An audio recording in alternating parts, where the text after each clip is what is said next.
We're 78 on 78. News Radio 78, WBBM, Chicago. The CBS Radio Mystery Theater presents...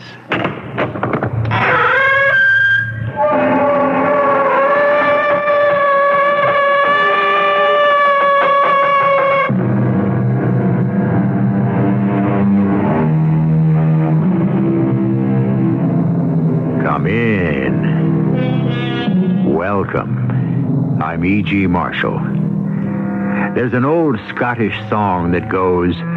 Oh, it's nice to get up in the morning, but it's nicer to lie in bed.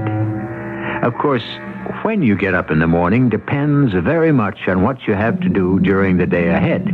And if what you have to do, for example, is concerned with murder, then you had better get up very early indeed.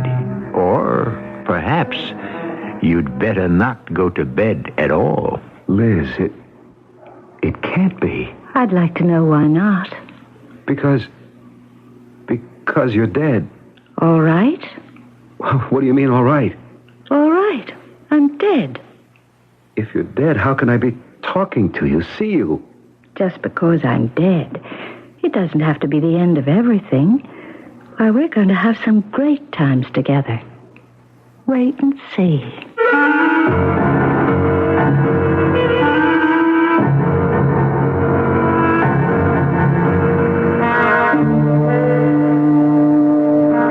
Mystery drama Room 418 was written especially for the Mystery Theater by Sam Dan and stars Michael Tolan.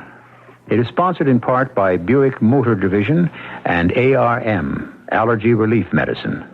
I'll be back shortly with Act One. The Electra's all washed and loaded, and you're on your way. You figured 300 miles the first day, but with all of Electra's luxury and room, you're out 400 miles before you know it. Not only that, but the EPA mileage estimates are 22 highway, 15 city, and 18 combined. That's with the standard 5.7-liter engine and automatic transmission. Of course, your mileage will vary depending on how and where you drive, your car's condition, and how it's equipped. And EPA estimates are lower in California. But it's nice to know that a car with as much prestige and elegance as Electra can also be efficient. Buick Electra, a car that can actually make you look forward to a long trip. They surely will have found you. The amazing things you see. The cars they built so wonderful. How can such things be? A little science, a little magic, a little science. Electra models are equipped with GM-built engines supplied by various divisions. See your dealer for details. I'm excited about my life. I'm not wandering around. I'm really determined now. That's Kelly Blixton. She might still be working as a waitress if she hadn't gone to technical school. Instead, she's working as an electrician. I started my involvement in the electrical field approximately 3 years ago. And in retrospect, I was very confused about a lot of things at that time. I didn't feel very good about myself. I hadn't done anything. Now, after the number of years and the amount of study and the amount of work that I have put in and the discipline, it's not that I feel I have achieved something. I know I have achieved something. I really like who I am a lot. If you think technical school might be what you're looking for, write Careers, Box 111, Washington, D.C., 20044. We'll send you a free record brochure that could change your whole life. A public service of this station, the U.S. Offices of Education, and the Advertising Council.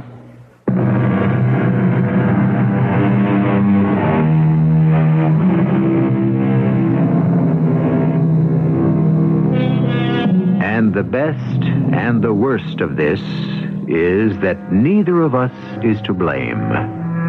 If you have forgotten my kisses, I have forgotten your name. Now, there's a poet who lays it on the line. None of this sloppy sentimentality about love that is eternal, undying, everlasting. No, sir.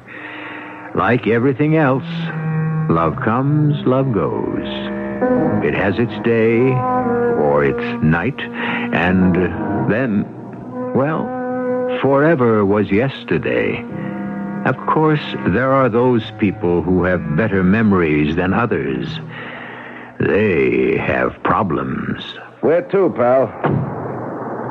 Mister, where we headed? Huh? The International Hotel. We're off. Yeah, I rejoice to say that you're going to be the last of the Mohicans. The what?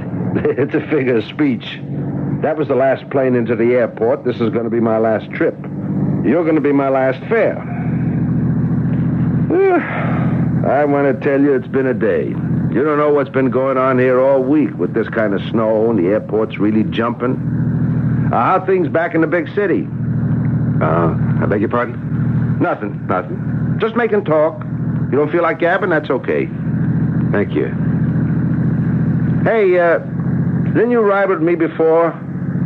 I beg your pardon? It's just I thought I'd seen you. Seen me? Yeah. Wasn't you in my cab maybe just the other day? No, that's impossible. I've never been here before. Must have been two other guys. Yeah. Oh, hey, let me ask you something. You on the American plan? Excuse me? All the restaurants near the slopes. They're jammed. Best bets to eat at the hotel. Does it say American plan on your reservation? I haven't thought about it. I don't have a reservation. What did you say? You don't have a reservation? No. Then what are you going to the International Hotel for? I would assume they have some sort of accommodation. Why are we stopping? Pal, it's a $10 ride out there, plus the tip. And? You're throwing your money away. Oh, surely they must have something. Take it from me, they got nothing. You want to get a night's sleep? Your best bet is to stretch out in the lounge back at the airport. Let's go on. I'll take a chance. There's always an empty room somewhere. Not this weekend. Well, don't worry about it. Why should I worry? I got a place to sleep.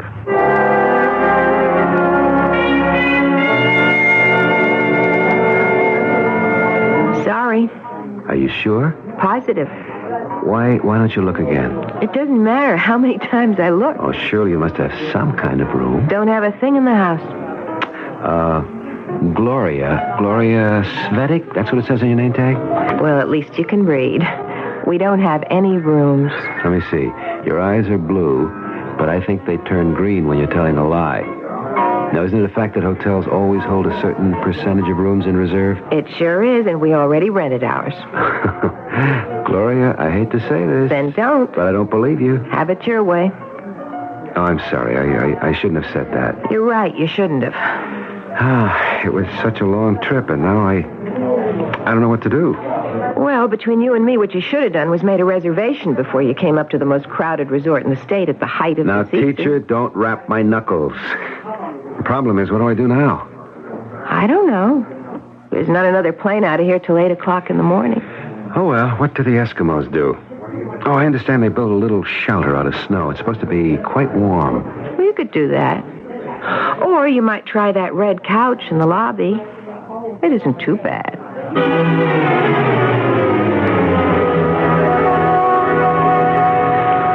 Hi. Huh?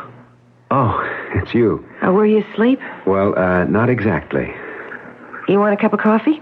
Thanks. What time is it? 12:15. Oh, it's going to be a long night. You know, you look familiar. Do I? I am sure I've seen you before, and it was recent. Where? Up here. No, that couldn't be. Why not? This is my first trip. Well, I guess I could be wrong. I like to think I never forget a face. If we'd met before, I'm sure I'd remember. What made you come up to this place just like that? No, it was just one of those spur-of-the-moment things. Are you a spur-of-the-moment person? I suppose you could say that. It just about sums me up. Really? Yeah, and I suppose that's one of the things that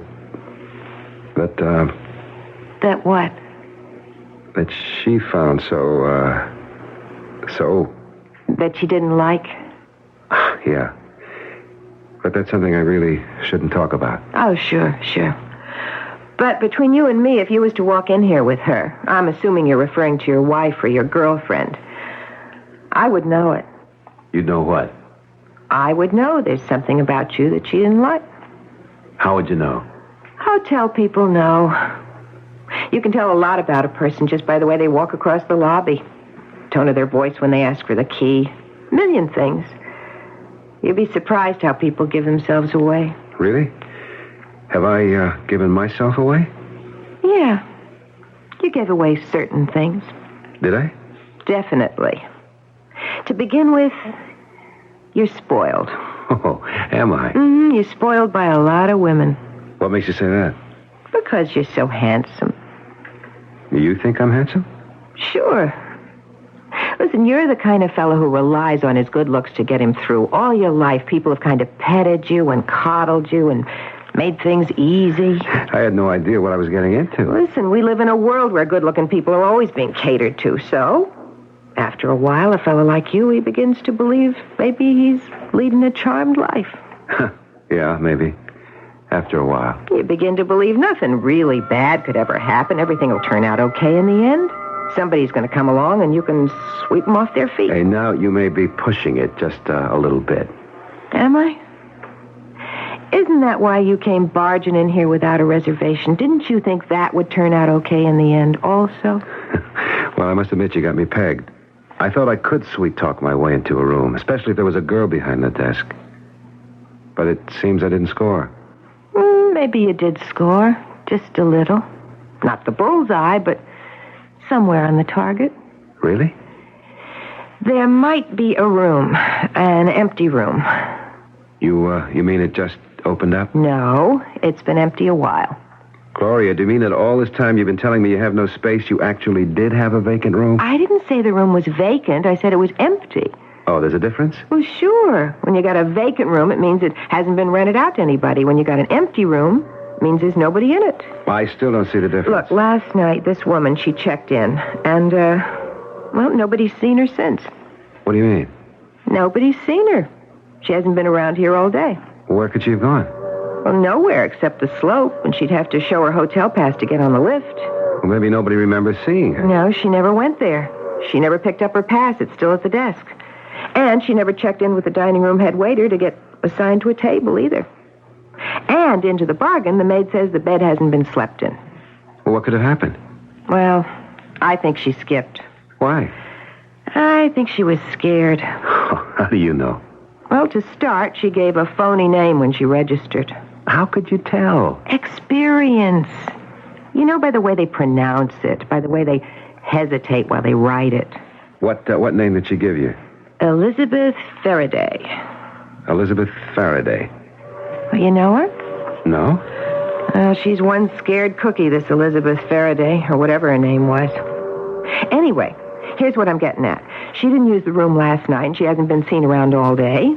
Here it is past midnight.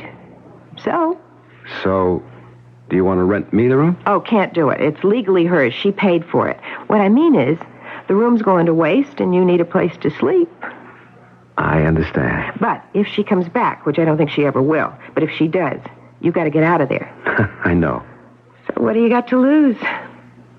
Here's the spare key. Go ahead. It's room 418. Well, what if she comes back and makes a fuss? Won't the manager hold you responsible? Don't worry, he can't fire me. I got too much on him. By the way, what's your name? George. George Andrews. George Andrews, huh? Yeah. Well, I guess that's as good a name as any. What do you mean? Forget it. What are you doing up here, George? Well, I came up to go skiing, naturally. Naturally. Where's your luggage? My luggage? Oh, yeah. I left it at the airport. I was in such a hurry to get a cab and get here. Sure. No, I mean it. It's probably still at the baggage claim. First thing in the morning, I'll get out. Look, it's your business.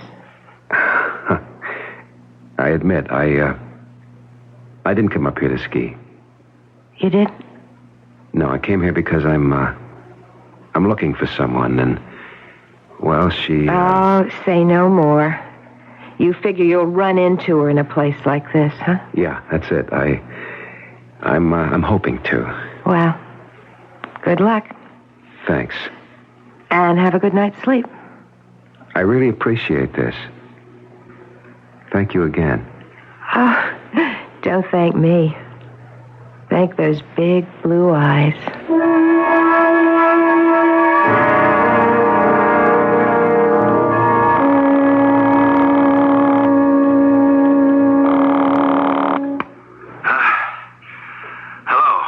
Chester, it's me. Who? Kent. Kent. Where are you? Listen, Chester. Where are you? I found her. You what? I know where she is. But you said she wouldn't give you the money. I know. That was yesterday. Well, what happened to change the picture? I'm going to change the picture. What do you mean? I'll convince her logically that it's in everybody's best interest for her to give me the money. After all, it is my money. But you said yesterday she turned you down for good. Look, just have faith in me, Chester. Kent, the wolves are closing in on me. Everything's going to be all right. Where are you? Trust me. I'll talk to you in the morning. Good night. But, Kent, I've got...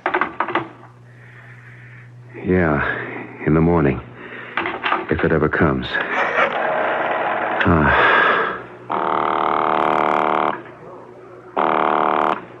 Desk. Hello. I hope I didn't wake you. How could you wake me? I'm on duty. What I really wanted to know, what time is it? You don't want to know what time it is. I do, really. It's 1:15. Oh. Yeah. Why don't you turn to Channel 8? That's radio music. Very nice. That'll put you to sleep, all right? Well, thanks. Good night. Good night, George.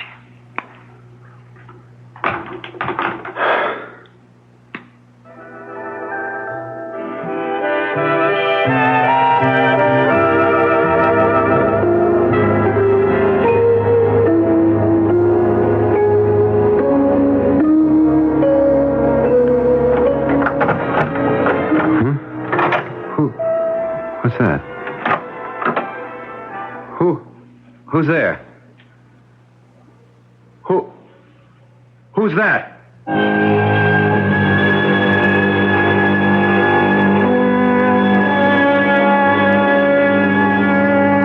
All right. Who? Can it be the elusive Elizabeth Faraday? If so, where has she been? Why has she returned? Well, we know why.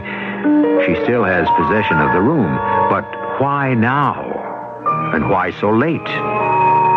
Of course, we're working on the supposition that this is indeed Elizabeth Faraday. It might be, it might not be. In any event, this development is certain to disturb the sleeping arrangements for our Mr. George Andrews. Or is his name Kent? We need Act 2 for these and other answers. We're going to stick our neck out and tell you something. It's hard to miss with Arrow. Arrow shirts. And the reason is so simple. America's shirt maker is Arrow shirts. America's shirt maker has done it again with what is probably the best shirt collar ever made. Arrow's patented custom collar, and only Arrow's got it. It's a whole inch wider at the bottom than the top, just like your neck is. It's adjustable by a full half inch, and it's got a special notch so the neckband doesn't show over your tie. America's shirt maker is Arrow shirts. See why we're sticking our neck out. Stick your neck into an Arrow custom collar. America's shirt maker is Arrow shirts. If we're not already your shirt maker, we ought to be. Now is a very good time to open a Now account at Avondale Savings. NOW, Negotiable Order of Withdrawal.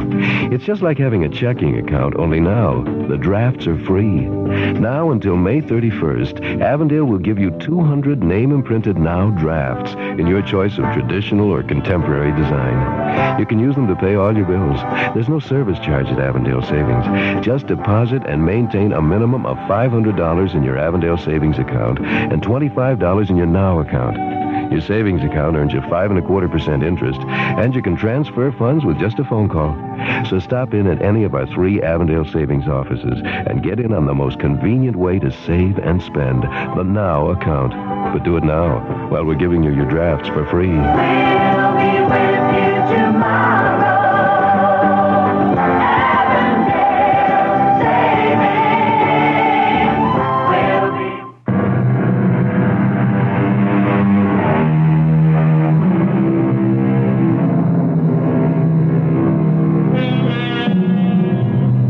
I was a stranger, and ye took me in. hospitality, one of the oldest of the virtues, and one of the earliest signs of civilization. To shelter, to feed, to protect the stranger, to keep him safe from the perils of nature, and to guard him against the dangerous designs of his enemies. Ah, yes. What could be a more noble and generous act? It's too bad you have to be so careful about doing it these days. Who's that? It's me, Kent. Elizabeth. Yes, Elizabeth. What do you want, Kent? Please, Elizabeth, don't be sharp with me. Don't be sharp with you. After what you did to me? I'm sorry, Liza. And don't call me Liza. I hate it. I'm sorry. It makes me sound like a dizzy, flighty little kook. I'm sorry. And stop saying you're sorry. Liza, Elizabeth. What do you want? I want to tell you that I have to use that word. I'm sorry. Are you? Yes. That really does me a lot of good, doesn't it? Elizabeth, you have to believe me. No.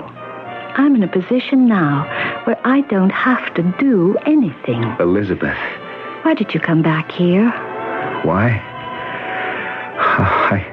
I couldn't believe what had happened. Why is it so hard to believe? Because murder. What about murder, Kent? I'm not the kind of man who would commit murder. You're not? No. No, where do I come to murder? Murder is committed by those people you read about in the newspapers, not people like me. I wish I could feel sorry for you. That's why I came back. I couldn't believe that I could. I came up here yesterday and I managed to find you. I'd rather we didn't talk about yesterday, Kent. No, please hear me out. I couldn't believe that I was able to come up to your room without being seen by anyone and just kill you and hide your body in the closet. It's hard to believe. Do you want to look in the closet, Kent? No. Go ahead. Look. No, Elizabeth, please don't ask me to do that. Nobody's looked in the closet yet? It's a pretty sloppy hotel. A lot of glitter and polish on the outside, but I think they just shoved the dirt under the rugs. Elizabeth, I want... Look, the maid just poked her head in the door this morning. She saw the room was still made up. She didn't even bother to come in. Of course, sooner or later, somebody's going to look in that closet. Elizabeth, I'm trying They'll have to. I couldn't believe I did it. And nobody heard the shot. You had the noise of the crowd. Friday, it's a mob scene around here, everywhere. The airport, people pile into the cabs. They swarm all over the hotel. You had the crowd on your side, Kent. All the music and the party. Elizabeth, I don't want to believe it. I don't think that matters anymore. I can't live with it. It's too much. Nothing's too much.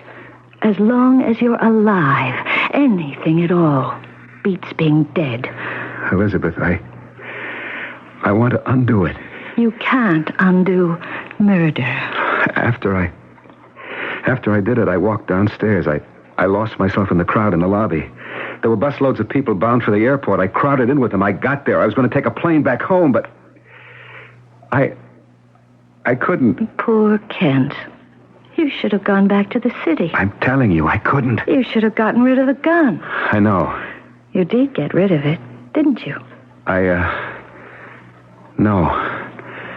No, I still have it. You're being stupid. Oh, the whole thing is stupid. I didn't mean to kill you. Then why did you have the gun? Oh, what's the use? The thing for you to do is to get out of here. Go back to the city. Oh, and make sure you have an alibi. Your friend Chester will be waiting to lie for you. It's the least he can do. And then, when they find out about me, you'll be in the clear. What are you saying? Do you want me to get away with it? I should think you'd want to see me caught and punished. Now, that's the difference between us. You're alive. I'm dead. So many of the things that seem important to you, like revenge, no longer have any meaning for me. Don't you want me to pay for what I did to you? I don't even think about those things anymore. Are you going to answer it? Yeah. Hello? Good morning, George. Oh, yes, it is morning. It finally came. It always does. It's 6:30. 6:30? Well, didn't you tell me you came up here to look for a certain person? Oh, yes, that's right, I did. Well, everybody gets up early. Breakfast at 7. They're off to the slope by 8 o'clock. Yeah. So, unless you're down here early, you might miss her. Well, thank you very much. What's this little intrigue you have going on with the girl at the desk? I had to tell her something. And I'm sure you told it to her with that certain twinkle in your eye and that soft, caressing tone in your voice. That's your trouble. You were always insanely jealous. I wouldn't say insanely. I always had good cause.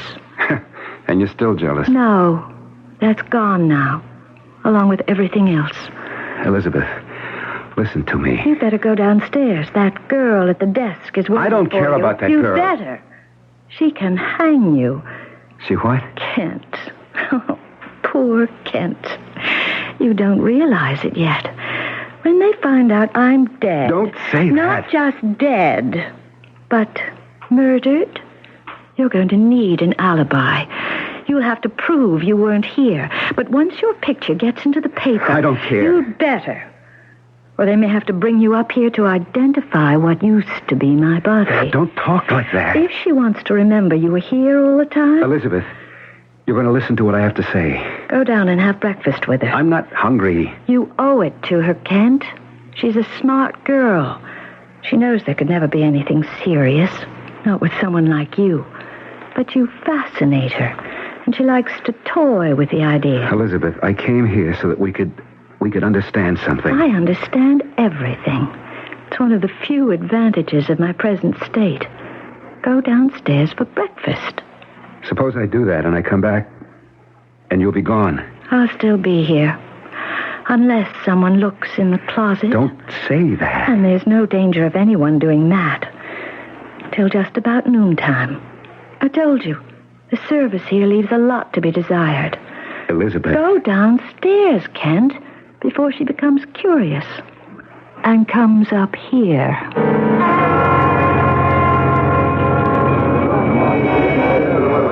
You can see how jammed it is, huh? Yeah. You seen the person you're looking for? No. You're in trouble, aren't you, George? What makes you say that? It's true, isn't it? No. Well, yes, I suppose so. I knew it. I knew it the second you walked in last night. I could tell. How? It was written all over you. How bad is it? Look, come on, I want to help you.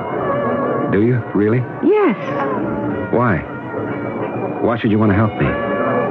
Because... Because you like me? Yeah, I guess you could say like. What do you know about me? I know you've got very deep blue eyes. And that's enough for you? It's enough for most women. I don't care what they tell you. It's enough. You're a wonderful person, Gloria. How many times have you looked into a girl's eyes and said that? Well, all right, what's the difference? It works. Now let me help you, George. How? I don't know, but whatever it is you need, I'll try. You're running away, aren't you? Why do you say that? Well, you're here without a reservation, without luggage. It looks as if you had to leave wherever you were in a hurry. No, it wasn't exactly like that. Look, George, I have a place, a nice little place. My folks left it to me. It's on the other side of the lake. No one ever comes around. Nobody could ever find you there. It's yours for as long as you need it. Thank you, Gloria, but nothing. And I could do the cooking. I'm really a great cook. I'm sure you are. So? What do you say? Oh, come on, George. Don't look so serious. How bad can it be? How bad? It's money, isn't it? Yes, it's money. Well, then it can't be too serious. It's serious enough. Ah, yeah, but you get yourself a good lawyer, then once you're in the courtroom, you turn on the charm. You know what I mean. Yeah, I know. You'll see. It'll all work out eventually. You think so? And I'll help you all I can. I'm really not good enough for you. That's true. But you can't help being what you are, and I can't help being the way I am, and that's the way it goes.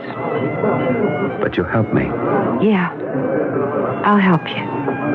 Thank you. Seems to me that all I've been doing since we met is thanking you. I'm going to need you. I'll be with you all the way. No matter what I did? Sure. That is, unless maybe you murdered somebody. But there's no danger of that. I can look in your eyes and I can see you're no killer.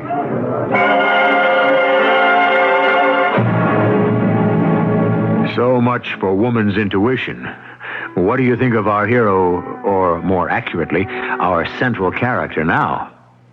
Well, leaving morality and ethics out of it, you always have to have at least grudging admiration for a master in any field.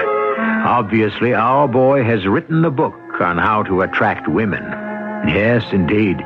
It seems he can always bring them around, even after they're dead. The late wife, the new girlfriend. Do we have here what the French would call a ménage à trois? You can never tell what we have until you've lived through Act 3. Help! It's hay fever. Help! And the whole world seems like one big pollen farm. Don't give up. Arm yourself with ARM, allergy relief medicine. ARM gives you full antihistamine relief for dripping and sneezing, plus congestion relief for freer breathing, clearer sinuses. Antihistamine relief plus congestion relief equals ARM. Don't give up. Arm yourself with ARM. Take when needed, only as directed. You're listening to a man having a heart attack, a hard-driving newsman named Stephen Lesher. Now you become part of his dramatic life and death story. We've got a cardiac. Oxygen, defibrillator. In a coronary event, Stephen Lesher and his doctor, Michael Halberstam, tell what it's like to have a heart attack, to treat one, to survive one. And what a heart attack can do to a man's career, his family, his life. A coronary event, now in paperback from Popular Library. The real story of a heart attack.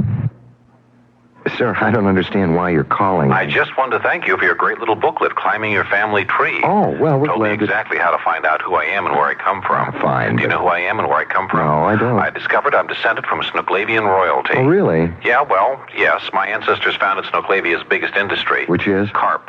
Are you saying carp? Right, and for 6 generations, my family has ruled over the annual Carp Fish Festival. I see. This year, they asked me to be the Carp King. You must be very excited. You bet. I get to ride in a wheelbarrow and wave a 14-pound, carp? Mm-hmm. I owe it all to your booklet, so watch for it in the mail. The booklet? No, a 14-pound carp. Oh, not necessary, sir. Hey, you help me. Really? I'll help no, you. Thanks. We don't need any help like that. Now, a free brochure tells you where and how to begin to find your family history. Climbing Your Family Tree is written by the Genealogical Department of the Church of Jesus Christ of Latter-day Saints, the Mormons. This free, easy-to-use booklet can be yours by writing Family Tree, Salt Lake City, Utah, 84150. That's Family Tree, Salt Lake City, Utah, 84150. This is WBBM Chicago.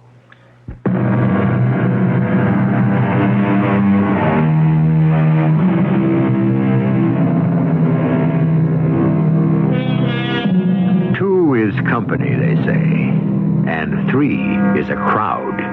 But 3 is also a triangle. Triangles in geometry are usually neat in shape, with properties that follow strict mathematical rules. On the other hand, there are those triangles which exist among human beings, in which case there are no holds barred. We have a pretty good triangle going for us here, and while it might completely mystify Mr. Euclid, it would pose no problem at all to Mr. Freud. Look, you didn't kill someone, did you, George? No, of course not. Good. So, do you want to come out to my place? It's wonderful of you to offer, Gloria. Look, I know that you're in a jam, and you're kind of upset, and maybe you can't think too clearly. No, I'm all right. Which is another reason why you should get away. In the condition you're in, you might say or do something that, well... Maybe you're right. Then you come? Yes. I'm finished here now, so come with me. We'll get in my car. What, now? Like they say, there's no time like the present. No, wait. Why? There's something I have to do. What? It's important. It's very important. Well, okay. No, I just have to do this one thing. Hurry back, honey. I'll be waiting.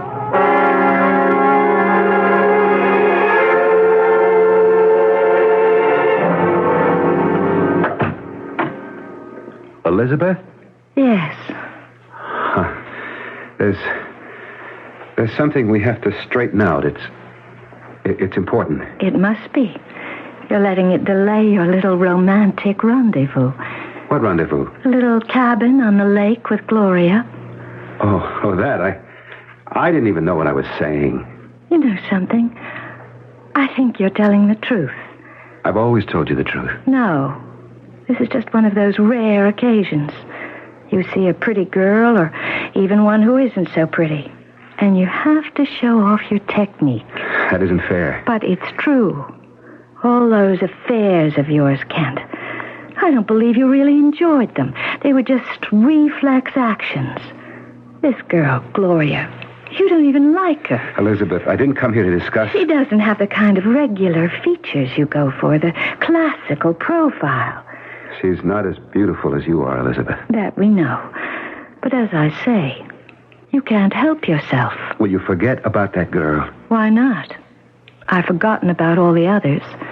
It's just that you always have to have a little affair going. Yes, even at a time like this. Even when you've come back here to ask me such an important question. Then you know what I want you to do. Oh, yes. But it can't be done. Don't say that. If it were possible for me to feel sorry, I would say I'm sorry. But it has to be done. Why? Because handsome Kent Faraday wants it that way? Because Kent Faraday always gets what he wants? Elizabeth, if you only knew... She said she'd stay with you no matter what you did, unless it was murder. But if you play her right, she'll hold still even for that. Elizabeth, I don't want to talk about her. Go with her. Be with her. Make love to her the way only Kent Faraday knows how. Then she'll never want to give you up. Then she'll protect you. She'll lie. She'll cheat. She'll steal. Ask me. I know. Go to her now, before it's too late. I want to talk about you and me. There is no more you and me. If they discover the murder now, she'll drop you. You see, she won't have a chance to find out what she'd be missing. That's her now. Answer it. I want to talk to you. You're keeping her waiting. Yeah, hello? Honey, you okay? Yeah. You sure? I'm fine, just fine. What's keeping you up there? I'll be down soon. Just between you and me, it's such a great day. And are we going to enjoy it? You bet. Honey? What is it? Did anyone ever tell you how blue your eyes are? Yeah. Yeah, I'll see you right away. Blue eyes, you're just wasting your time here with me. Elizabeth. And you're also risking your life. Listen to me, will you? We have to undo it. Why do you persist in such a ridiculous... It has to be. I didn't want to kill you. You did. I'm dead. And I'm gone. No, it isn't true. Isn't it? Just open the closet door. You'll see me.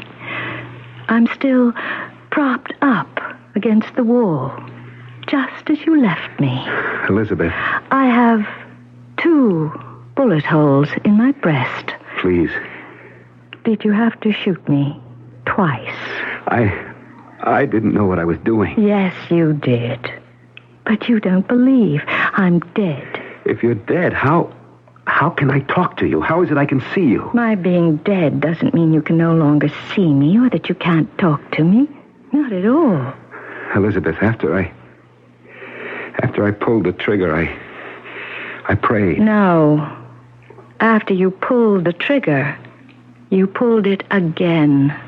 Remember? I prayed on my knees. I prayed with all my heart. Poor Kent. I prayed, give me another chance, a second chance. Did you? Just give me a chance to come here and see her again, talk to her again. Why should she die because I was greedy and stupid? There is no second chance. There has to be. You would do it again, the same way. Oh, no. No, that isn't true. You still need the money, don't you? Well, yes. You'd still have to come to me for it, and I'd still refuse. You see, you'd have to kill me. That's why you're not getting a second chance. I wouldn't kill you. You mean you go back, you'd face the music, maybe even spend a year or two in jail? I wouldn't have to. The case against you is pretty strong. I know, but I'd have the money to pay off. Where would you get it? Where, Kent? You'd give it to me? Oh, no. I refused. That's why you killed me, remember? This time I wouldn't have to kill you. I still would refuse. No, you wouldn't. You see, Elizabeth, I would convince you. No, Kent. Never. I would. Believe me, I would. That won't work. You see, the way I am now, that sort of thing doesn't exist for me anymore.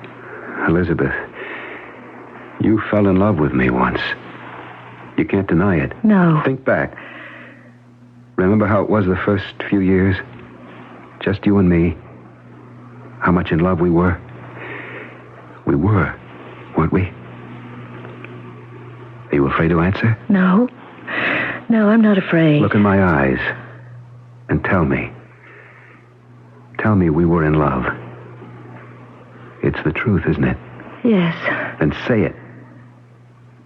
Why are you afraid to say it? We were in love. Yes. Maybe I forgot to grow up. Maybe I remained a child too long. But you enjoyed the fun, too, didn't you? Yes. The nights we had? All over the world? Everything I've done up till now was the action of a spoiled, immature kid.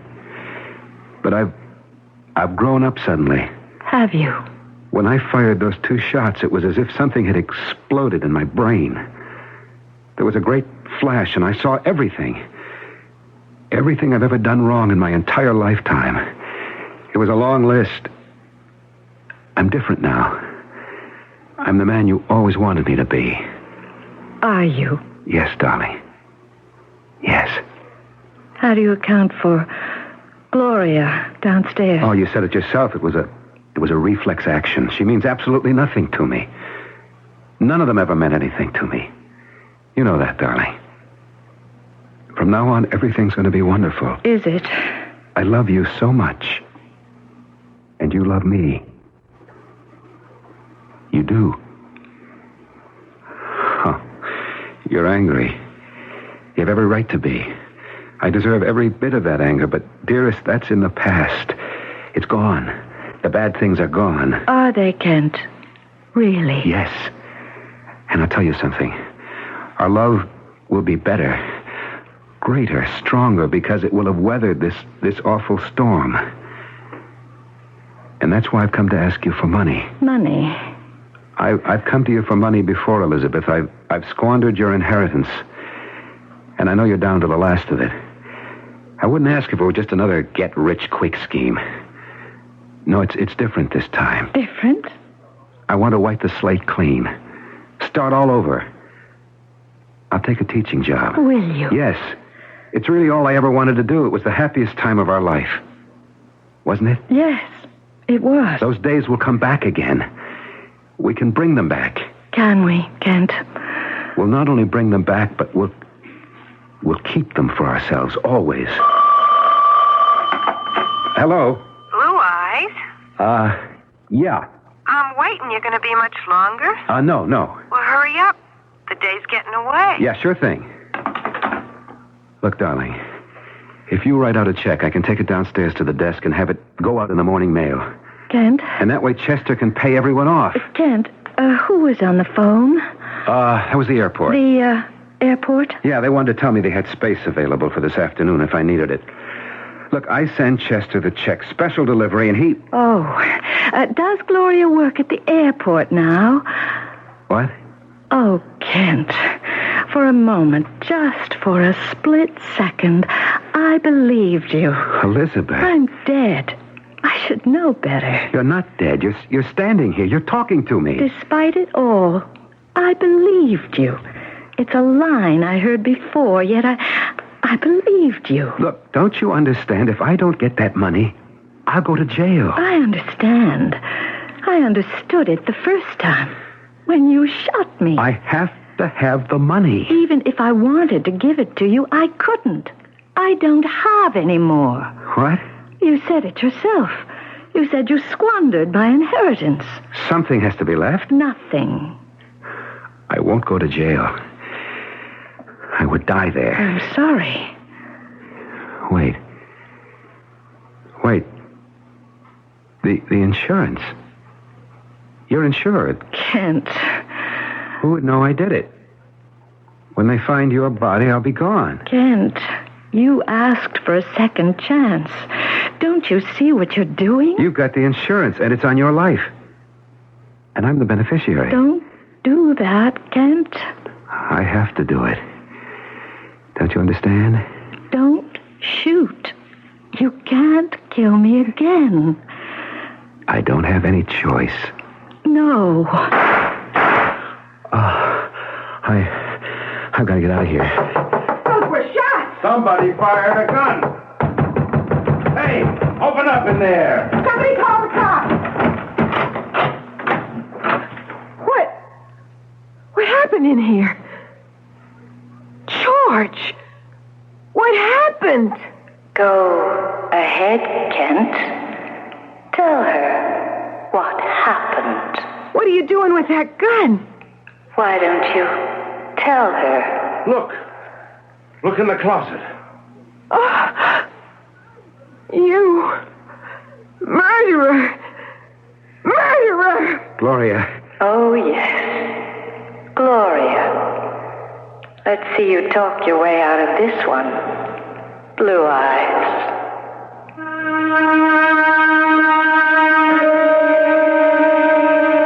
Well, he tried to, and he was very sincere and earnest, and he was really speaking from the bottom of his heart.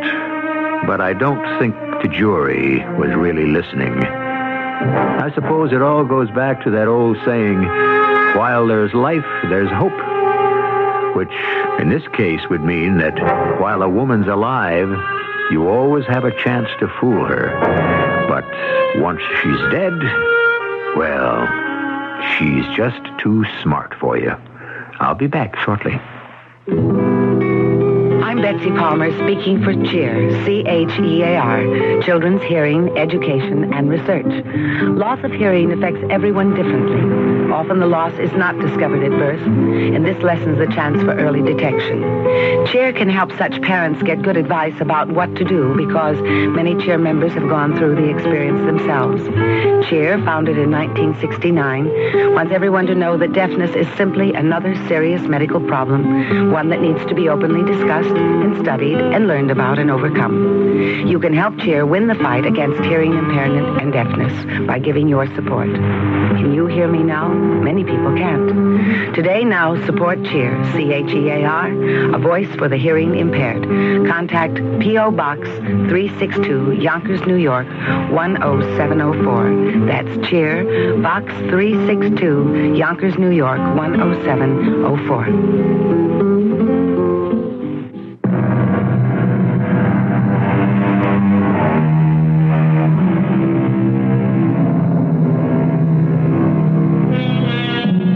Once again, we are confronted by the eternal questions to which there never seem to be any answers.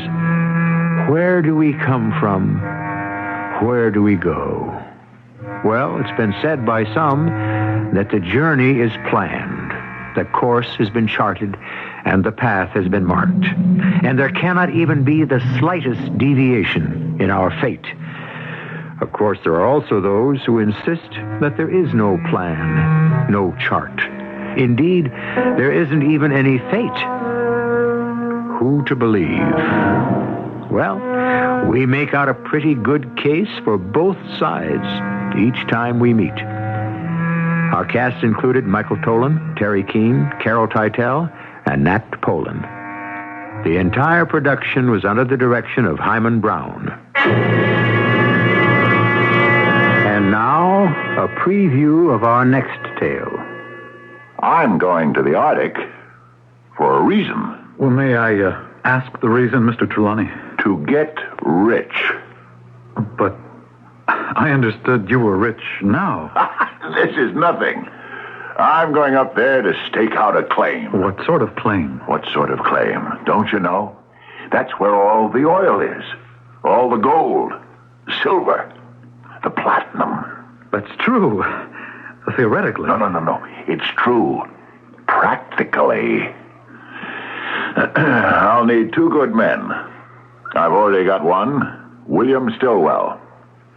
Will you be the other? Well, sir, I'll think about it. We'll be leaving next week. I'll have to have your answer no later than tomorrow. Radio Mystery Theater was sponsored in part by ARM, Allergy Relief Medicine, and Buick Motor Division. This is E.G. Marshall inviting you to return to our Mystery Theater for another adventure in the macabre. Until next time, pleasant dreams.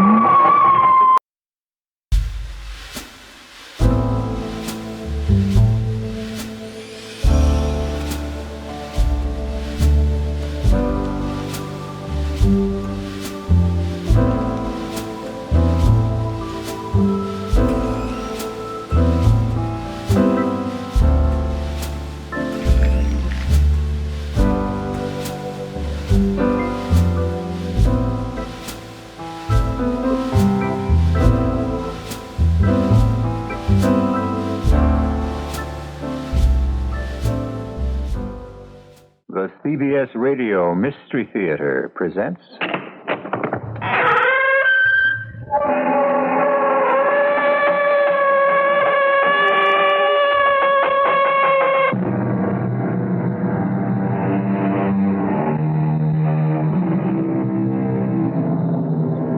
Come in. Welcome. I'm E.G. Marshall, custodian for things bizarre. I have a tale for you this time that starts with violence and goes on from there. It will deal with the supernatural, but will also touch upon the dangers sometimes inherent in the natural behavior of which man is capable. Mrs. Colfax, if we remove the gag from your mouth, do you promise not to scream or call for help? Nod, if the answer is yes. You see, Eddie? She nods. You trust her? Take the gag from her mouth, Eddie. That filthy thing you stuffed in my mouth. I was going to be sick. Well, it's out now. You better not make any noise or I'll have to slug you again. You just wait until I tell my husband about this. You ain't gonna tell nobody nothing. You're planning to kill me, aren't you?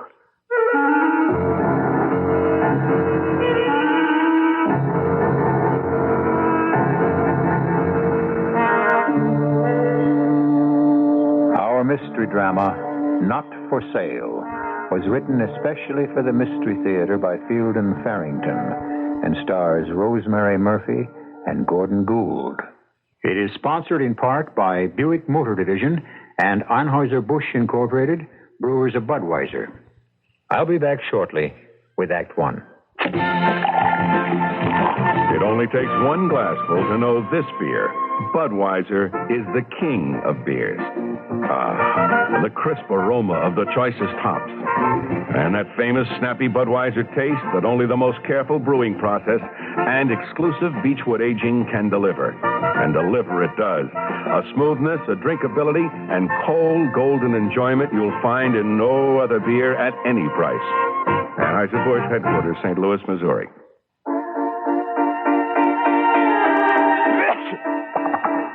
Here in my hand is a little capsule. It's Contact. It contains enough cold medicine to help relieve cold symptoms caused by every known virus. Think about that the next time you're sick. Sneezing, dripping, all clogged up.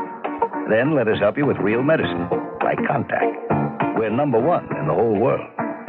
when you're cold to contact real medicine for real cold. Take only as direct. Take a close look at your next auto or appliance repair bill. What you'll probably see is something like this. $12 for parts, $22 for labor. True Value hardware stores can help you cut those labor charges down to nothing. They offer a True Test 11-piece standard or metric socket set for just $15.50 each, so you can start doing those auto and appliance repairs yourself. The True Test standard socket set includes 7 sockets, a spark plug socket and extension, a reversible ratchet wrench, and a case. The metric set has 9 sockets, a ratchet wrench, and a case. Counting the price of a True Test socket set, plus the other parts and tools you need, you can match the mechanic's price for a tune-up. And the next time your car needs a tune-up, all you will have to do is buy the parts. Let True Value hardware stores help you save money on home and auto repairs. Get a True Test 11-piece standard or metric socket set for just $15.50 each at participating True Value hardware stores.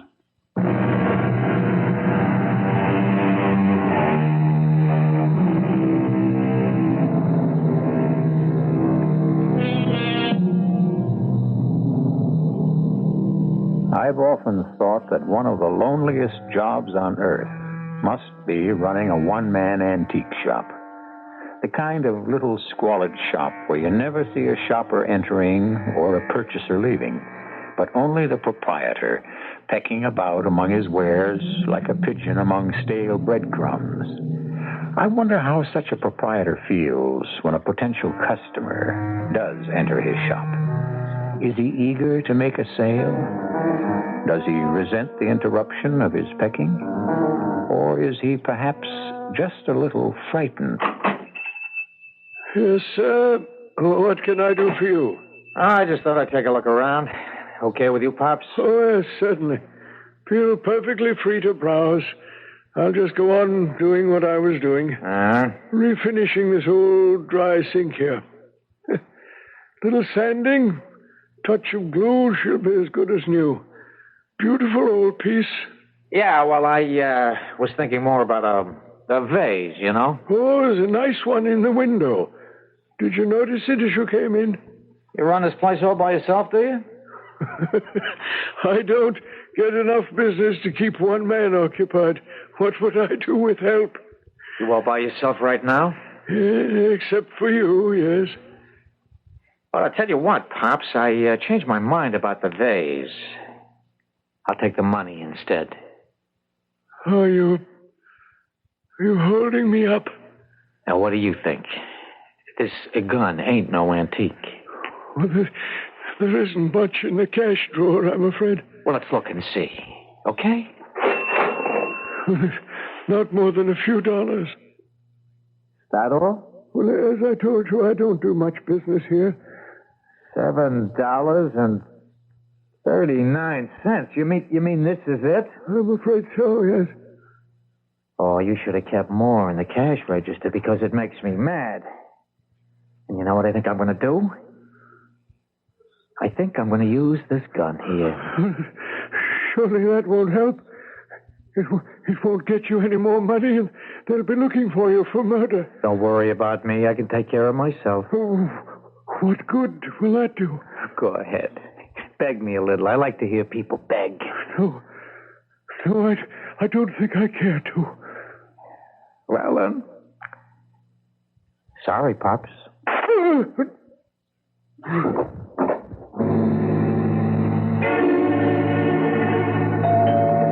Can you get that, Brian? Got it.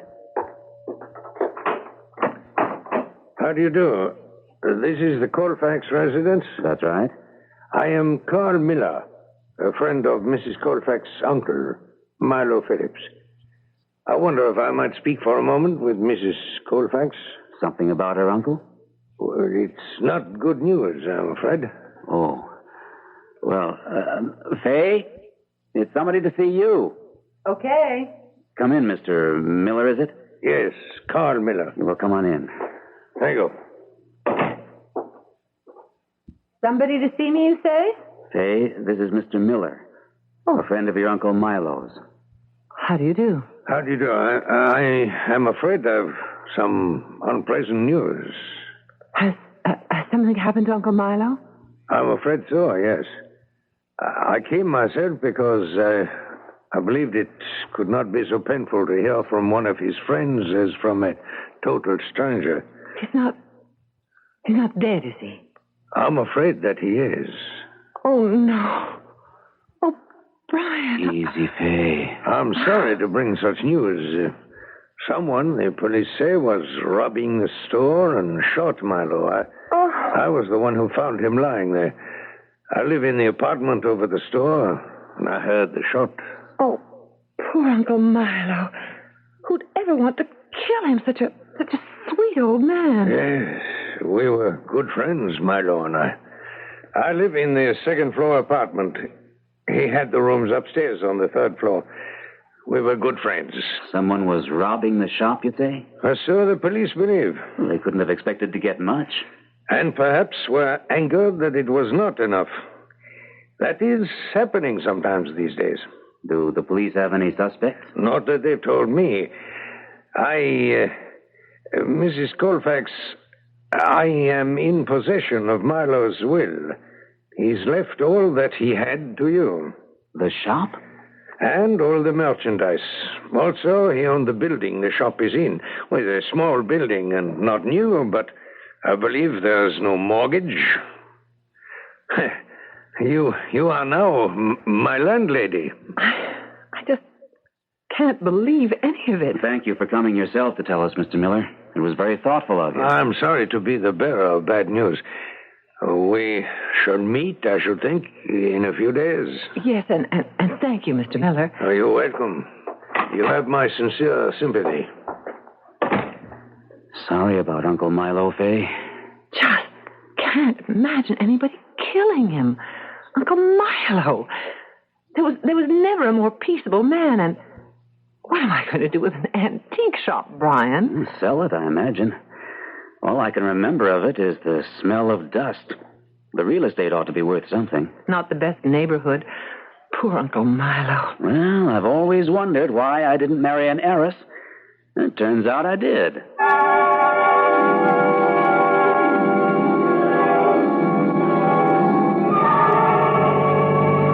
I hate funerals. There wasn't much of a turnout. He was practically a hermit, Brian. Worked in the shop and lived in that little third-floor apartment. His whole life was right there in that old building. At least he had one friend. I saw that Miller fellow at the funeral. Didn't get a chance to speak to him, though. Oh, driver, here it is. Right here on the corner. Here you are. Keep the change. Oh, Fay, watch your step. There's a puddle here. Thank you. The building isn't too bad. The trim could use a coat of paint, but I've seen worse. Mr. Miller said it was free and clear. Hope he knew what he was talking about. The thing to do is get it on the market right away. I'd forgotten about the little bell. Oh, such a homey sound. Good Lord. It's a junk shop. It's not an antique shop at all. He used to have some nice things, though, mixed in with the junk. Look, he must have been working on this dry sink. It's a beautiful old piece, or will be when it's refinished. Which will be somebody else's job, not yours. I wouldn't mind. It's really kind of fun bringing old stuff like this back to life, for a while anyway. You're kidding. After all, I don't have anything else to do with my time, nothing useful. Oh, Fay, you don't want to take on a... Is that you, Mrs. Colfax? Yes, who is it? Mr. Miller? I was up in my apartment. I thought I heard the door open down here. I was a little worried after what happened to poor Milo. I saw you at the funeral. Yes, we saw you too, but we didn't get a chance to speak to you. I didn't go to the cemetery. It was too sad. So, you've come to inspect your inheritance. Things are kind of disorganized, aren't they?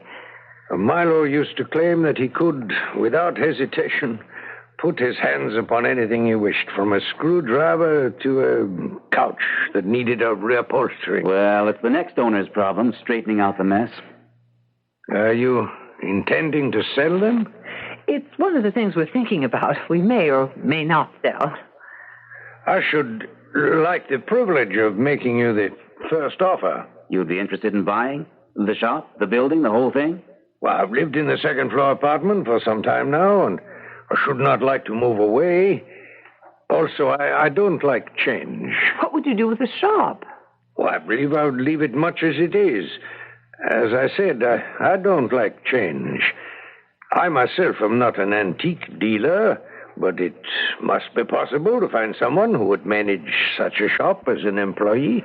Well, we haven't made up our minds whether or not we want to sell. Faye. I haven't made up my mind yet. It's my belief that such a place as this is, well, in such a neighborhood would not be suitable for a young lady. After what happened to your uncle, I think he's right, Faye. Well, I haven't made up my mind, one way or the other. I should like the first refusal, however, if you do decide on selling. The price would not greatly concern me.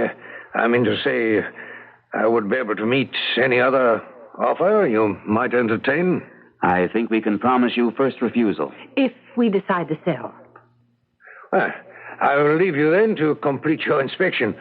I do advise you to sell, however. I'll remember that. It would be a move you would never regret. Selling. You'll be very sorry indeed if you decide the other way. What did he mean by that? Just that he thinks you ought to sell. To him. I don't know. It sounded almost like a threat. The way it sounded to me.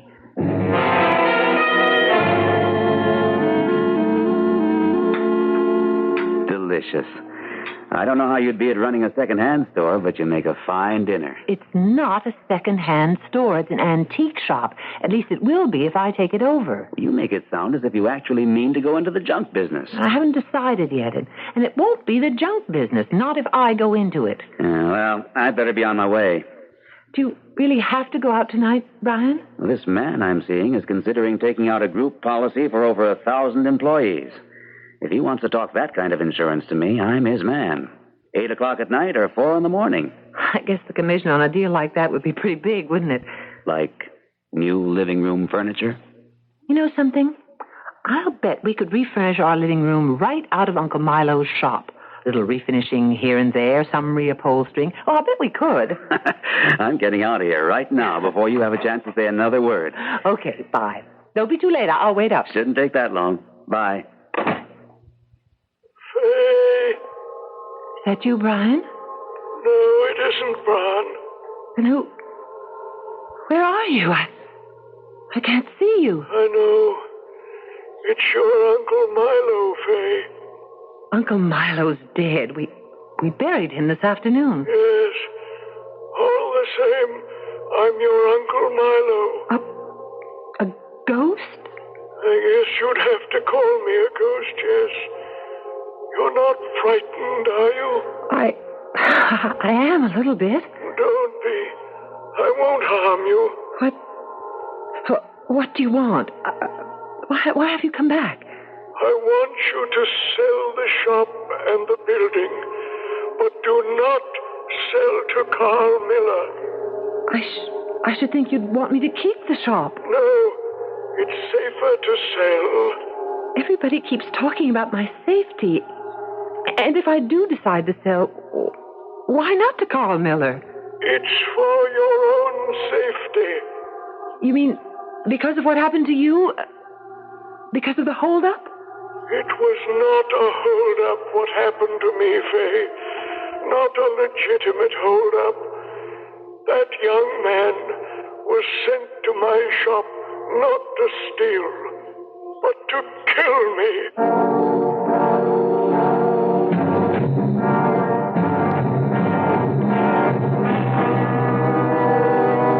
It has been said that if you want a woman to do something, you must advise her strongly to do exactly the opposite. If this is true of Faye Colfax, then nothing will keep her from going into the antique business. Mr. Miller has advised her against it, her husband, and now even the ghost of Uncle Milo has joined the chorus of negative advice. So, what will her decision be? We'll find out when I return shortly with Act 2. Until now, a do-it-yourselfer needed a vise to hold his work, a workbench to hold the vise, and the space to fit the workbench. Hi, Pat Summerall to tell you that True Value Hardware stores can help you change all that with the Black & Decker Workmate. It's a portable all-purpose workbench, vise, and more. It adjusts to hold wedge-shaped objects, pipe, even irregular and bulky items like bicycles for repair. Yet it weighs just 32 pounds and folds to the size of a collapsed lawn chair, so you can take the workbench to the work.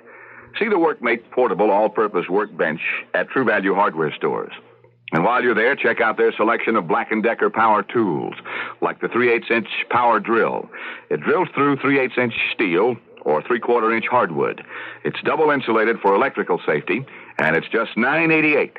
Black & Decker tools are just some of the values at participating True Value Hardware stores. True Value. It's more than just a name. It's their way of doing business. Here's a question for you tennis players. Do you know what makes one brand of tennis ball different from another? All tennis balls are not made the same, and you can find out the difference in the October issue of World Tennis Magazine. They evaluate all the balls now on the market and explain which kind is best for the way you play. You can have this issue of World Tennis by subscribing now at a special half-price rate. Only $4.98 for 12 monthly issues. And there's no risk. If you don't like the magazine, you can cancel and keep the October issue with their compliments. Just call toll-free 800-241-8444, and they'll send you the October World Tennis with a special feature, The Way the Balls Bounce. If you play tennis, you should be reading World Tennis Magazine. So call 800-241-8444 right away. That number again is 800-241-8444.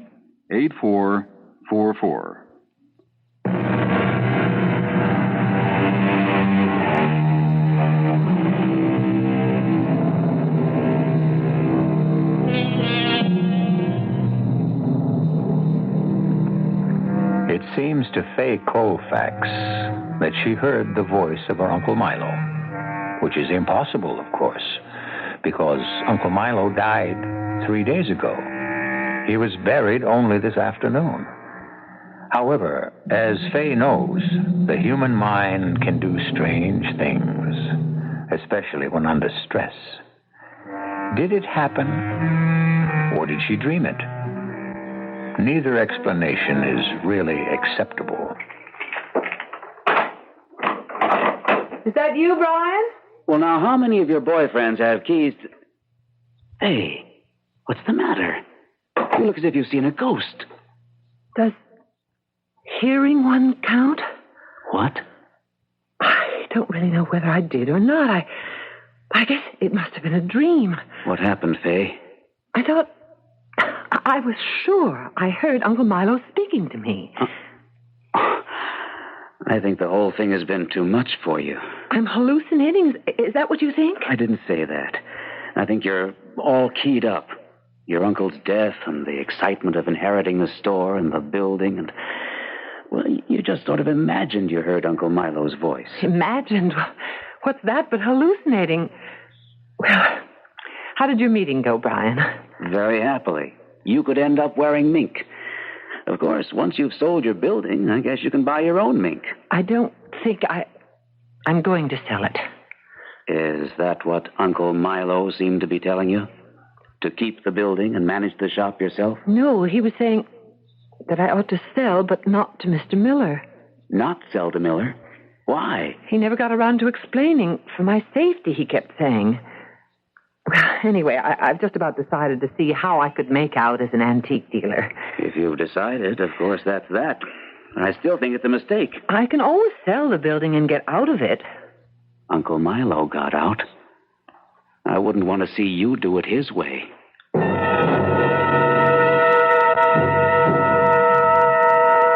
Brian? Are you asleep? I thought you spoke to me. Fay. Is that you, Uncle Milo? Yes, Uncle Milo. And you're not dreaming. I had to come back because of the decision you've made. Fay, you must sell the building. You must not try to run the shop. You'll be in grave danger, believe me. Why? What's so dangerous about it? I can only tell you that Carl Miller is mixed up in something you must not get involved with. Mixed up in what? That's all I can tell you. You must sell the building, but don't sell it to Carl Miller. Have no dealing of any kind with Carl Miller. Is that clear? If it's so dangerous for me, I think you ought to tell me what it is he's mixed up in. Hey, are you talking to me? No, I was talking to... Oh, dear. I'm going now, Faye. Remember what I've told you. But you haven't told me anything, can't you? Faye, what are you talking about? Oh, he's gone. Well, who's gone? You'll just have to take my word for it, Brian. It was Uncle Milo again, and I didn't dream him. Faye, you can't start believing things like that, or you'll be in trouble. All right, then. I guess I'm in trouble.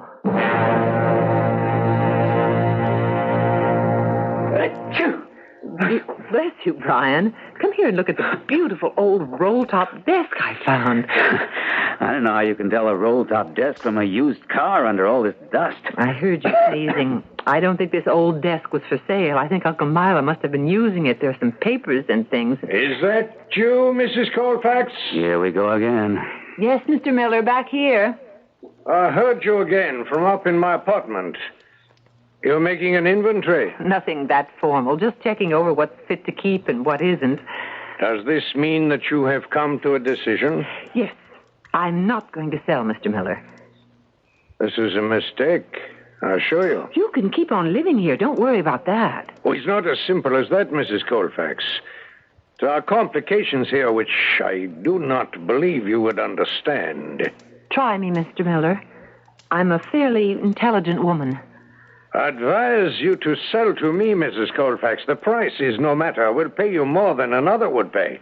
I'm not going to sell the building to you, Mr. Miller. Well, you'll be sorry. I promise you, Mrs. Colfax, you'll be very sorry. Are you threatening my wife, Miller? I've made your wife a promise. I'll leave you now to think the matter over. That was a threat if I ever heard one, Faye. He's into something shady, all right.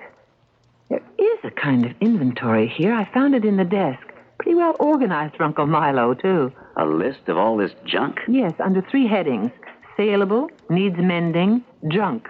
You see, he did know some of it was junk. What's that scribbled down at the bottom? In end table. Can't make the rest of it out. Let me see.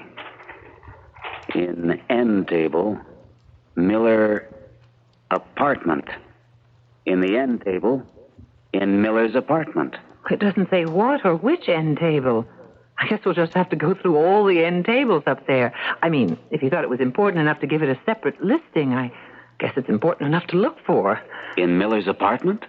Here's something else. More inventory? No, bank books. 3 of them. He had... Good Lord. What is it? There are 3 bank books here, and...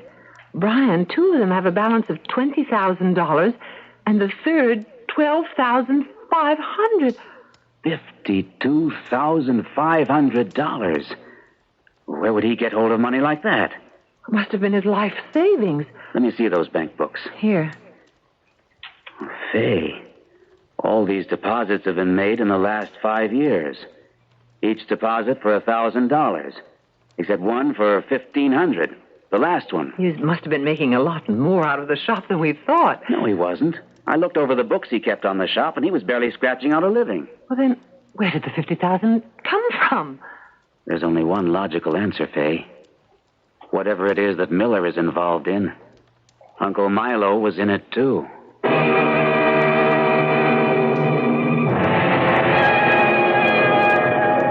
Miller, you're trying to make some kind of a fresh air nut out of me? Making me meet you here in the park? It's the safest place.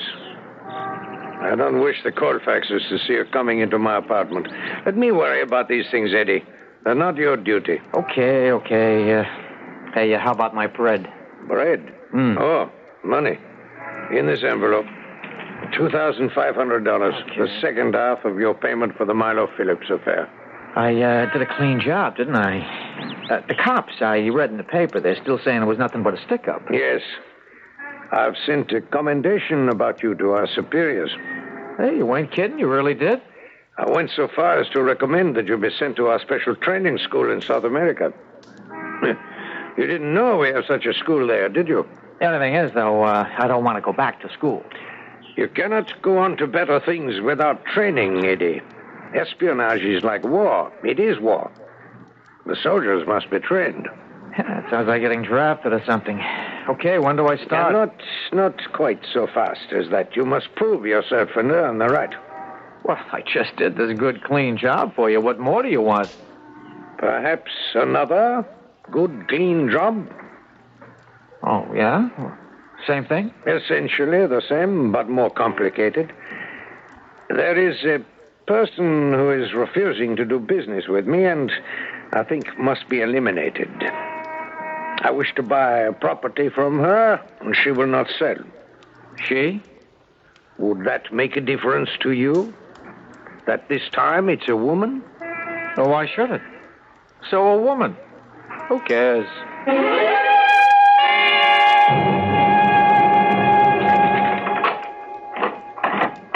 Brian, are you home? Been home for half an hour. Where were you? I went to those 3 banks. Where Uncle Milo kept his money? That's right. It's all in there, in the banks. What did you find out? They've already been notified. They were all set, all 3 places, to switch the accounts over to my name. All they needed was my signature. We're rich. And I aim to put the money to good use. It's all going right into that shop. Or all that's necessary, anyway. Well, easy come, easy go. Now, Brian, don't be discouraging. I know I can make it work. I have no doubt that you can make a going concern of the shop. The only thing is...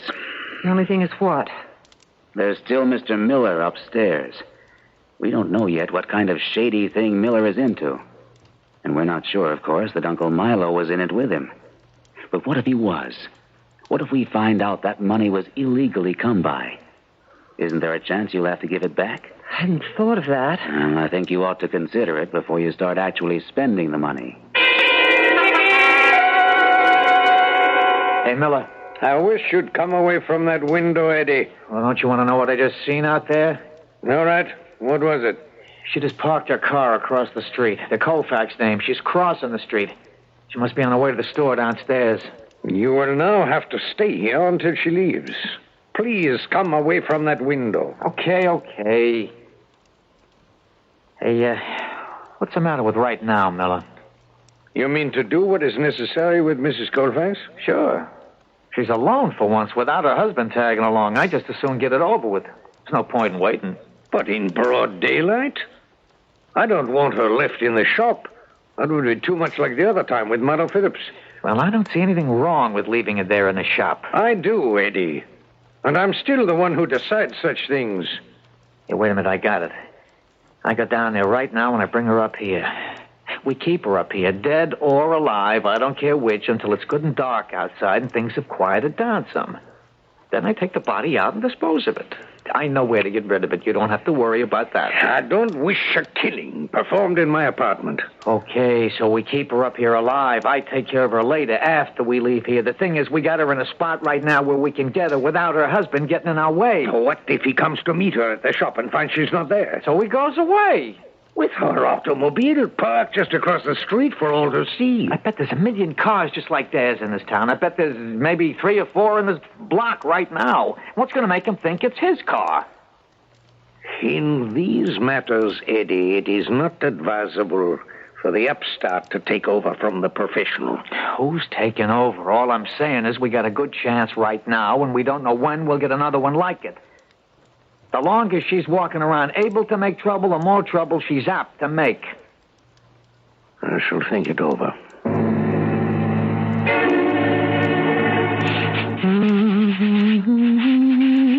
Hi, Mrs. Colfax. Oh, you startled me. What can I do for you?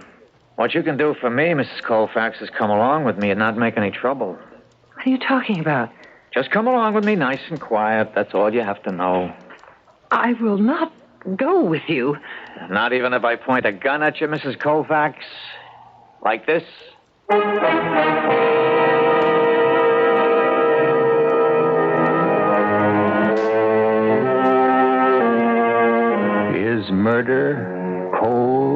premeditated to be Fay Colfax's reward for her stubbornness, firm-mindedness, if you prefer, unaware that what she has pitted her determination against is an espionage ring. She is blocking the purposes of men desperate enough to plan her elimination. Whether or not her firm-mindedness can deliver her from this precarious situation is a question we shall try to answer when I return shortly with Act 3. A lot of folks say the only differences between beers are the names. Well, I know some people who wouldn't like to hear that, because for 100 years they've been Beechwood aging their beer to give it a taste of smoothness and a drinkability found in no other beer at any price. Why go to all that extra time and expense? They know you can tell a great beer when you taste it. When you say Budweiser, you've said it all. Anheuser-Busch, headquarters, St. Louis, Missouri. If your attic has less than 6 inches of insulation on the floor, you're being robbed every day without ever knowing it. To stop the under-insulation robber and possibly save up to 30% on the cost of fuel to heat and cool your home, inspect your attic. Then see your neighborhood Certainteed building materials dealer or insulation contractor. Certainteed fiberglass attic insulation will stop that robber once and for all. This is WBBM Chicago. Are you planning to refurnish your present offices? Or are you starting a new business and need new office furniture? Stretch your important furniture dollars by shopping at Chicago's only department store of office furnishings, the Office Equipment Company of Chicago, 223 West Lake Street. Their phone number is 236-5858. That's where you'll find more than 40,000 square feet of office furniture, carpet, and accessory displays. The Office Equipment Company of Chicago offers you budget prices on such quality office furniture names as Kimball, Cole, Hahn, Murphy Miller, ChairTex, and many others, all in stock for immediate delivery. Whether you're furnishing one office or a dozen, a conference room or a cafeteria, you'll find it on display and in stock at the Office Equipment Company of Chicago. Delivery is free. Call 236-5858 or write for their free 24-page budget catalog or visit the showrooms at 223 Westlake. Plenty of free parking at Office Equipment Company of Chicago.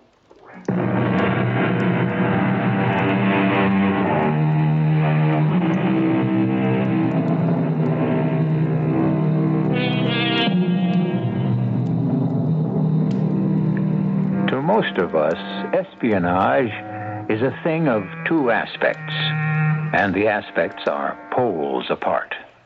The bad guys, their side. The good guys, our side. For years now, this has been a boon to writers, producers, publishers, and, to be fair, audiences. Well, it's the bad guys we're dealing with in our story, and they've got their hands on our heroine, Fay Colfax.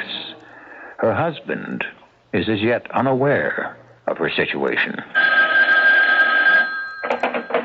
Hello? Oh, hi, Barney. The Oasis at 5? I wish I could, Barney. But Fay's spending the afternoon at that shop she inherited, and I promised to pick her up there. And I don't like to have her waiting around in that place. Right.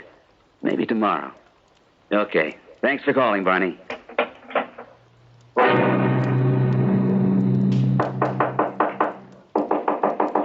It's me, Miller. Eddie, I got the dame with me.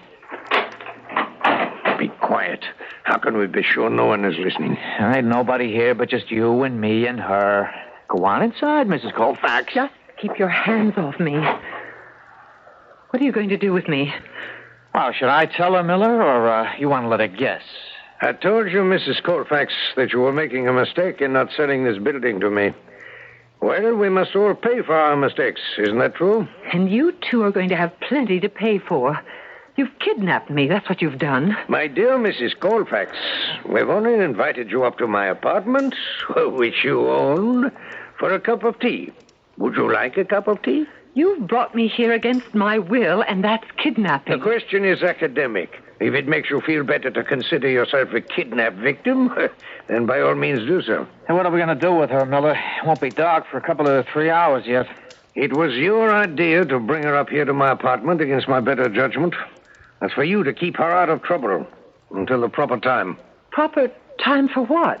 Well, I guess the safest thing would be to tie her up so she can't make trouble. Tie me up? And gag her. I leave it entirely to you. I take no part in any of this. Okay. Get your hands off me. Help me, can't you, Miller? She's got about 20 hands. Oh, it's claws. I take no part. Okay, I'll have to do it my way. I'm sorry about that, Mrs. Colfax.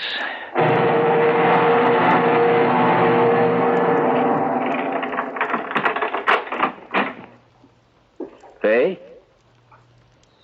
Faye? Faye!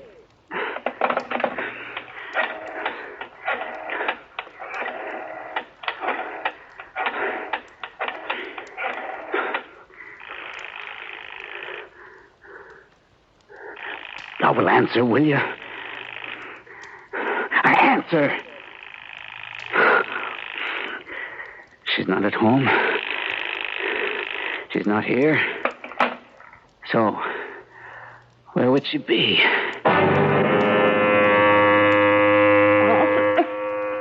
Eddie, I'm afraid the gag is too much for her mouth. I think she cannot breathe. So? One way or another, what's the difference? No, I told you, not in my apartment. So you told me. I say the best place is in your apartment, right here. Who's going to ask questions? I see a couple of guys carrying a used rug out of the junk shop down there. I say we do it right here. You will do as I say. Why? Because if you do not, I will withdraw my commendation of you to our superiors. Oh. Yeah, well, look, I didn't mean anything, Miller. I mean, a guy's got a right to an opinion, ain't he? Take the gag from her mouth. Mrs. Colfax, if we remove the gag, do you promise not to scream or call for help? Nod if the answer is yes. You see, Eddie, she nods. You trust her? Take the gag from her mouth, Eddie. That filthy thing you stuffed in my mouth. I was afraid I was going to be sick. Well, it's out now. You better not make any noise or I'll slug you again. You just wait until I tell my husband about this. You ain't gonna tell nobody nothing. You're planning to kill me, aren't you? As I've told you again and again, it was a mistake not to sell the building to me. How would it help to kill me? You still wouldn't own the building. But someone will inherit. Your husband, I should think. And he was in favor of selling. The whole time. That's what he advised you. Do you think he'd sell it to you if you killed me? He'll not know that I was involved. Oh, don't you believe it. He's as suspicious of you at this point as I was. If anything happens to me, he'll know exactly whom to blame. She's snowing you, Miller. Don't listen to her. Why do you want to buy this place so badly anyway? It can't be you just don't want to move. Nobody kills people just to keep from moving out of an apartment. It would be a matter of considerably more complication than only moving myself and my furniture out. I think you're talking too much, Miller. As you have said, she will be unable to repeat what I've told her. I believe we owe her something, at least to know the reason for what we must do to her. Okay, you're the boss, but I still think you're talking too much. You see, Mrs. Colfax, this apartment is the center of a very complicated organization. It would be most difficult to move such an operation to a new center. More difficult than committing murder? The sad truth is, yes. What kind of operation?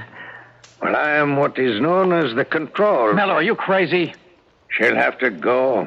Even she must see that now. It makes no damage if I tell her the rest. I think it makes a lot of damage, maybe. You just remember, that's what I think.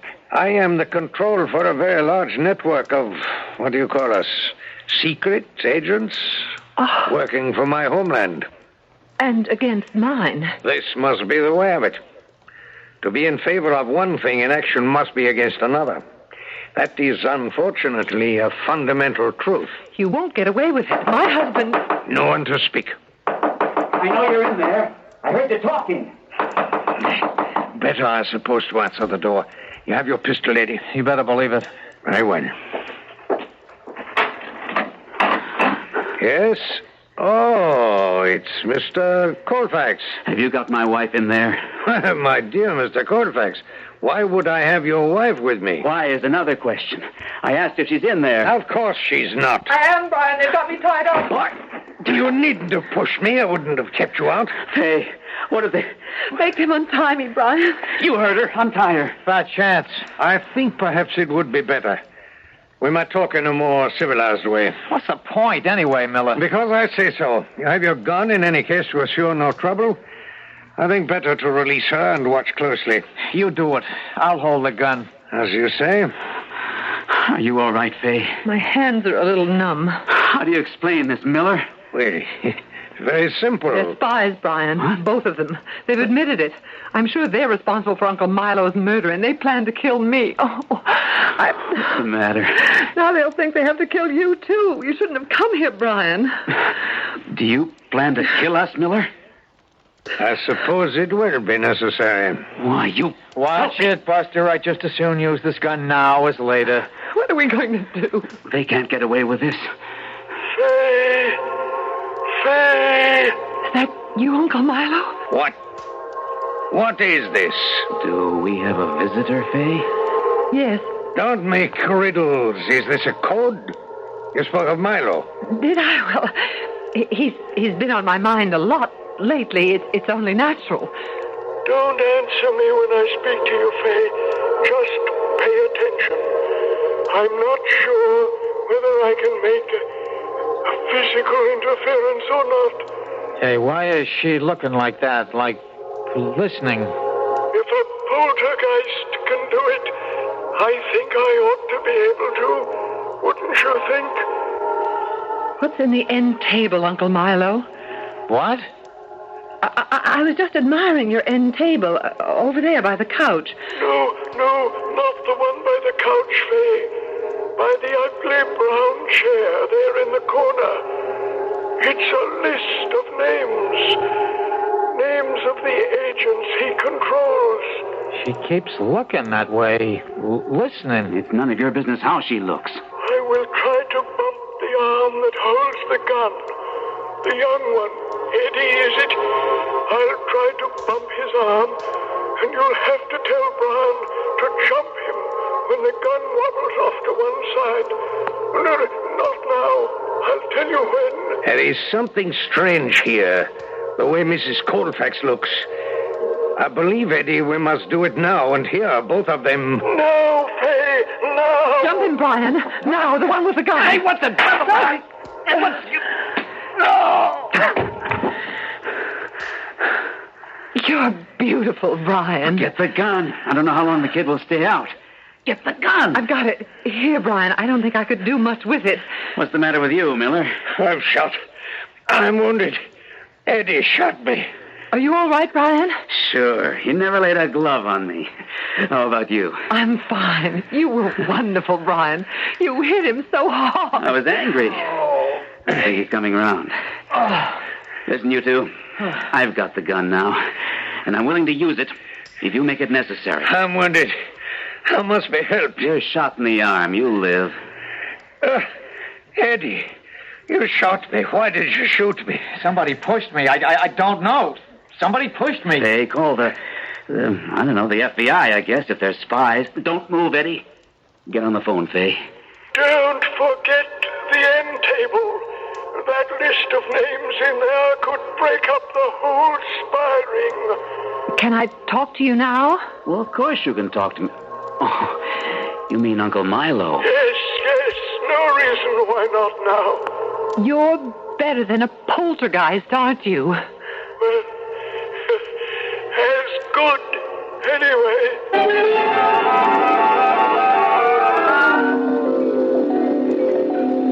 Well, the FBI has the list of names, and they have Miller and Eddie. Is there any reason why we can't go home now? Not one reason I can think of, and incidentally, several good reasons why we should. You've lost your best prospect, you know. I can't imagine who you're going to sell this old building to now. I'm not going to sell it to anybody. I'm going to make the antique shop into a real swinging place. And you have $50,000 to work with, don't forget. Uncle Milo has just reminded me that I have $50,000 to work with. Okay, I give up. Let's go home. I think I'll go home now, too. I'm very tired.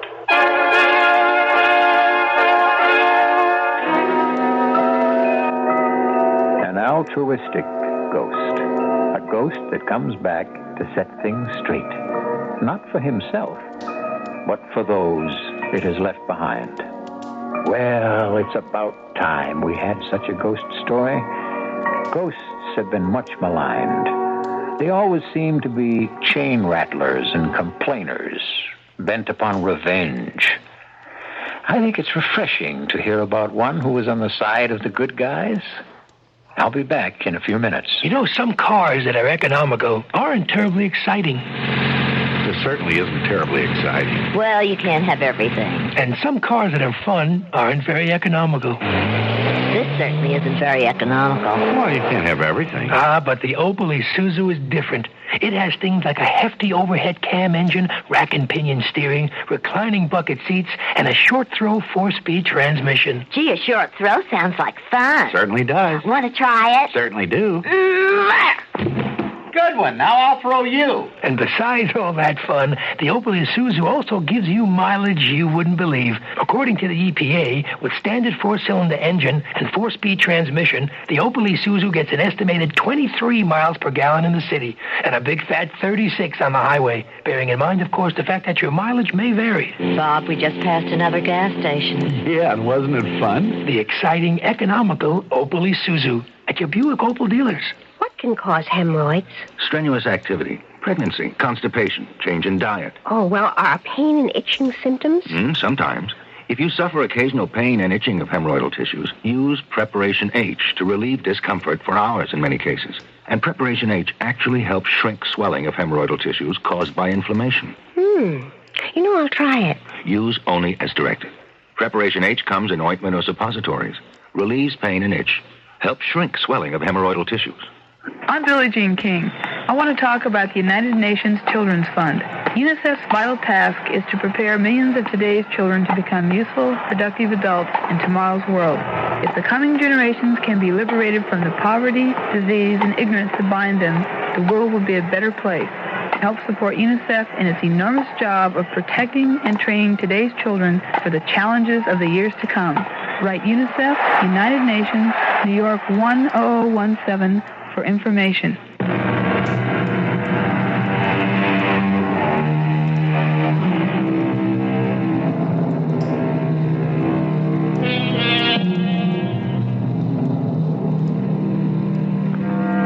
Mr. Miller and Eddie have been brought to justice and received deservedly severe sentences.